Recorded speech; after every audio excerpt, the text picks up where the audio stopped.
Pakistan's foreign minister says his government is determined to bring stability to neighbouring Afghanistan. Shah Mahmood Qureshi is appealing to the Taliban to form an inclusive government. Well, he's sitting down now with Aljazeera's Osama bin Javed. Let's take you live now to Islamabad. Osama. Yes, Pakistan has insisted that it will not unilaterally recognize a Taliban government and says it is using all it can to try and bring the Taliban towards an inclusive government which represents all sides of and all factions of Afghanistan. And with this is the Foreign Minister, Shah Mahmood Qureshi. Thank you very much for being with Al Jazeera. Mr. Qureshi, it's been a very fluid situation. What is your assessment on the ground, and is this going to work? Whether it is a government which is formed by the Taliban or it is formed by international pressure? Certainly, it is a fluid situation, it's an evolving situation. But before I comment on that, let me, Osama, share with you. Who are we? We are victims. Pakistan is a victim of this war on terror. We've had 80,000 casualties. We've had an economic loss of over $150 billion. We had to deal with 2 million, close to 2 million internally displaced people. We are hosting over 3 million Afghan refugees the world had forgotten. And we were not responsible for 9/11. There was no Pakistan involved. In fact, people rushed into Pakistan, when there was an operation that started, by the Americans without consultation. We were not consulted, and people came in, and we had to deal with them. We had to cleanse our areas. We had to fight. We had to protect our people. Innocent lives were lost, and we were asked to do more. Whenever we engaged with the international community with sincerity, we were doubted. We were questioned. We kept telling the world that the kind of government you've imposed in Afghanistan does not enjoy political support. There is corruption. There is misgovernance. Nobody listened. So, in this environment, Pakistan wants to be a partner in peace. Pakistan has been, and it's been internationally acknowledged, a facilitator for peace, negotiating.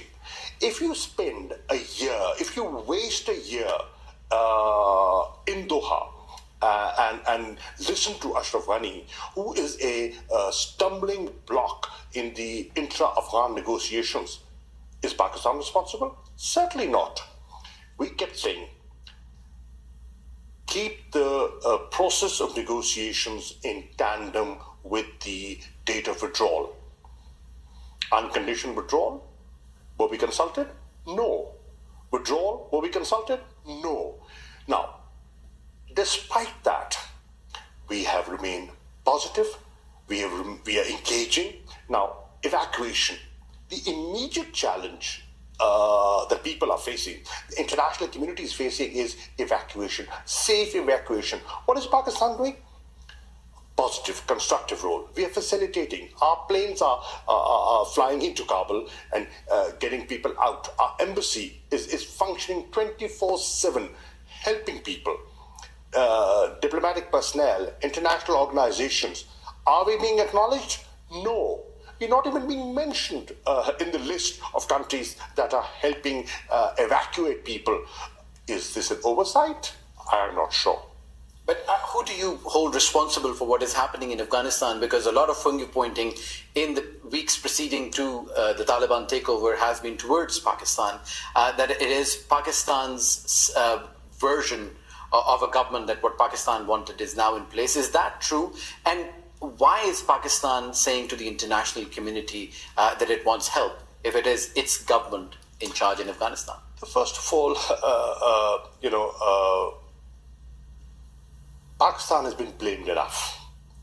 We've had enough of bashing. We've had our share of bashing. Stop scapegoating Pakistan for internal failures. Now, I was shocked, when I was sitting in Tashkent listening to Ashraf Ghani, when he said, things have gone wrong because 10,000 infiltrators have been pushed into Afghanistan from Pakistan. I mean, really. It was the most absurd statement made by anyone. And everybody was listening. The question is, you had a force of 300,000 trained people. You had air cover. You were the most, you were well equipped, trained, but you didn't have the will to fight. Now, is Pakistan responsible for that? Really, it doesn't happen. How did the Taliban move with such swiftness, at ease? There was no support from Pakistan. No, the question is, it's an internal support. Even when the forces were there in Afghanistan, when the withdrawal hadn't started, 40 to 45% of Afghan territory was under their control. When Ashraf Ghani and his regime was sitting in Kabul, they were restricted to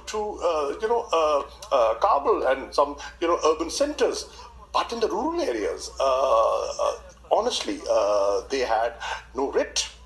Okay, so that was then, and we're in now.